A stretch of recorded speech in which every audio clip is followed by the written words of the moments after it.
नमस्कार, आप सभी का स्वागत है डेली 24 भारत में। रुख करते हैं अभी तक की बड़ी खबरों का। अहमदाबाद में 12 जून को दुर्घटनाग्रस्त हुए एयर इंडिया के विमान को लेकर एयरक्राफ्ट एक्सीडेंट इन्वेस्टिगेशन ब्यूरो की शुरुआती जांच रिपोर्ट में चौंकाने वाला खुलासा हुआ है। रिपोर्ट के अनुसार एयर इंडिया ने इस विमान का, आपको बता दें, TCM पिछले 6 सालों में 2 बार बदला था। पहली बार 2019 में और दूसरी बार 2023 में। TCM एक महत्वपूर्ण फ्लाइट सिस्टम है जिसमें फ्यूल कंट्रोल स्विच भी शामिल होते हैं। ये वही स्विच है जो दुर्घटना की जांच में अब केंद्र में आ गया है, क्योंकि 12 जून को अहमदाबाद से उड़ान भरने के कुछ ही देर बाद यह फ्यूल कंट्रोल स्विच अचानक बंद हो गया था, जिसके बाद यह हादसा हुआ। सूत्रों के अनुसार TMC को बदलने का निर्णय बोइंग द्वारा 2019 में जारी एक निर्देश के बाद लिया गया। एयर इंडिया के इस निर्देश का पालन करते हुए 2019 और 2023 में ड्रीम लाइनर विमान VTANB का TCM भी बदला गया था। जम्मू कश्मीर में शहीद दिवस को लेकर विवाद जारी है। अब जम्मू कश्मीर के मुख्यमंत्री और नेशनल कॉन्फ्रेंस के नेता उमर अब्दुल्ला ने प्रशासन पर हाथापाई के आरोप लगाए हैं। साथ ही वो प्रशासन की तरफ से रोके जाने के बाद नक्शबंद साहब का दरवाजा फांद कर अंदर गए और फातिहा पढ़ी। उन्होंने पूरे घटनाक्रम का video social media platform X पर शेयर किया। उन्होंने इसके साथ लिखा, 13 जुलाई 1931 के शहीदों की कब्रों पर श्रद्धांजलि अर्पित की और फातिहा पढ़ी। आपको बता दें, निर्वाचित सरकार से मेरा रास्ता रोकने की कोशिश की और मुझे नोहट्टा चौक से पैदल चढ़ने पर मजबूर किया। उन्होंने नक्शबंद साहब की दरगाह का दरवाजा बंद कर दिया और मुझे दीवार फादने पर मजबूर किया। उन्होंने मुझे पकड़ने की कोशिश की, लेकिन आज मैं रुकने वाला नहीं था। ये सभी बातें कश्मीर के मुख्यमंत्री उमर अब्दुल्ला ने कही।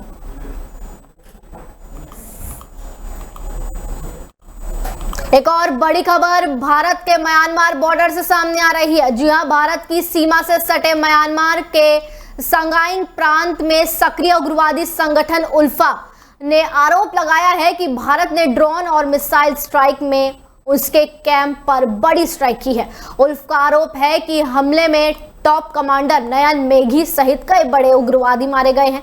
भारतीय सेना यानी कि थल सेना और वायुसेना ने हालांकि ऐसी किसी क्रॉस बॉर्डर स्ट्राइक की साफ इनकार किया है। असम के उग्रवादी संगठन United liberation front of Assam यानी उल्फा ने एक बयान जारी कर भारत पर ड्रोन और मिसाइल स्ट्राइक का आरोप लगाया है। बयान के मुताबिक रविवार यानी कि 13 जुलाई की सुबह उल्फा के टॉप कमांडर नयन मेधी उर्फ नयन असोम का अंतिम संस्कार चल रहा था। उसी दौरान एक मिसाइल हमले में वहां मौजूद अन्य कमांडर की मौत हो गई। फिलहाल आपको बता दें कि भारतीय सेना ने अभी ऐसी कोई सफाई इस मामले में पेश नहीं की है।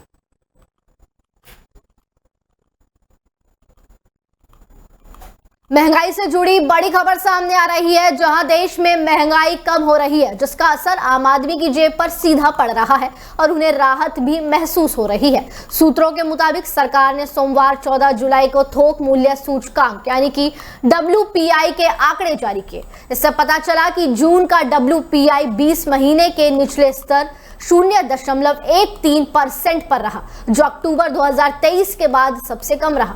वहीं मई महीने का थोक मूल्य सूचकांक 2.39% रहा, यानी कि कुल मिलाकर देश में महंगाई तेजी से घटी है। सरकार का कहना है कि crude petroleum, natural gas, mineral oil और बेसिक मेटल्स की मैन्युफैक्चरिंग सस्ती होने के चलते ये गिरावट आई है। इसके अलावा खाने पीने की चीजों की कीमत में भी काफी गिरावट देखी जा रही है। इस दौरान ईंधन और बिजली की कीमतें में भी काबू है। जून में सब्जियों की महंगाई दर घटकर 22.65% रहा, जो मई में 21.62% था। लद्दाख और हरियाणा में बड़ा फेरबदल हुआ है। देश की राष्ट्रपति द्रौपदी मुर्मू ने हरियाणा और गोवा में नए राज्यपाल की नियुक्ति की है। जी हां, इसके अलावा लद्दाख में नए उपराज्यपाल की नियुक्ति की गई है।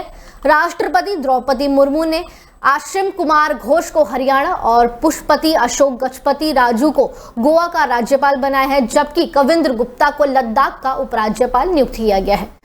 राष्ट्रपति द्रौपदी मुर्मू ने केंद्र शासित प्रदेश लद्दाख के उपराज्यपाल पद से ब्रिगेडियर डॉक्टर BD मिश्रा का इस्तीफा स्वीकार किया, जिसके बाद उपराज्यपाल की नियुक्ति की गई है। सीनियर एकेडमिक रोल निभाने वाले आशिम कुमार घोष को राष्ट्रपति द्रौपदी मुर्मू ने हरियाणा का राज्यपाल बनाया है। उन्हें हाई एजुकेशन में काफी प्रशासनिक अनुभव है, जिसका फायदा हरियाणा को मिलेगा। वे जल्द राज्यपाल का पदभार ग्रहण करेंगे। महाराष्ट्र में एक और सियासी हलचल सामने आ रहा है। शिवसेना के चुनाव चिन्ह को लेकर उद्धव ठाकरे की याचिका पर सुप्रीम कोर्ट में सुनवाई अगस्त तक के लिए टाल दी गई है। उद्धव ठाकरे ने महाराष्ट्र में स्थानीय निकाय चुनाव के चलते अंतरिम आदेश की मांग की है। सुप्रीम कोर्ट में सोमवार यानी कि 14 जुलाई 2025 को मामला सुनवाई के लिए लगा था, लेकिन कोर्ट ने विस्तृत बहस की जरूरत बताते हुए सुनवाई टाल दी है। साल 2022 में एकनाथ शिंदे के नेतृत्व में शिवसेना में हुई बगावत के बाद उद्धव ठाकरे को महाराष्ट्र की सत्ता गंवानी पड़ी थी। 17 फरवरी 2023 को चुनाव आयोग ने शिवसेना पर एकनाथ शिंदे के दावे को सही पाया था। चुनाव आयोग ने शिवसेना का मूल चुनाव चिन्ह यानी कि तीर धनुष शिंदे गुट को आवंटित कर दिया था। उद्धव खेमा इसके खिलाफ सुप्रीम कोर्ट पहुंचा था, तब से मामला लंबित है। महाराष्ट्र में अगले कुछ महीनों में स्थानीय निकाय चुनाव होने हैं।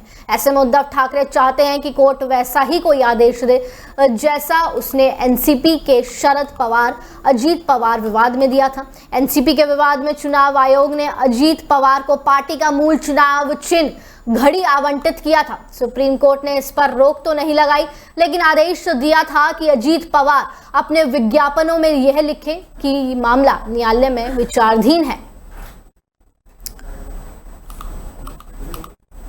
बिहार में विधानसभा चुनाव करीब और ऐसे में बयानबाजी तेज होती जा रही है। ऐसे ही आरजेडी नेता तेजस्वी यादव के एक बयान पर बिहार बीजेपी के नेता अखिल आनंद ने पलटवार किया है।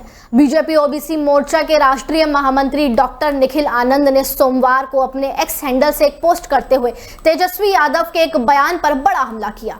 निखिल आनंद ने अपने पोस्ट में लिखा, तेजस्वी यादव सूत्र को मूत्र मानते हैं तो हम भी तेजस्वी यादव के ज्ञान को कचरा मानते हैं।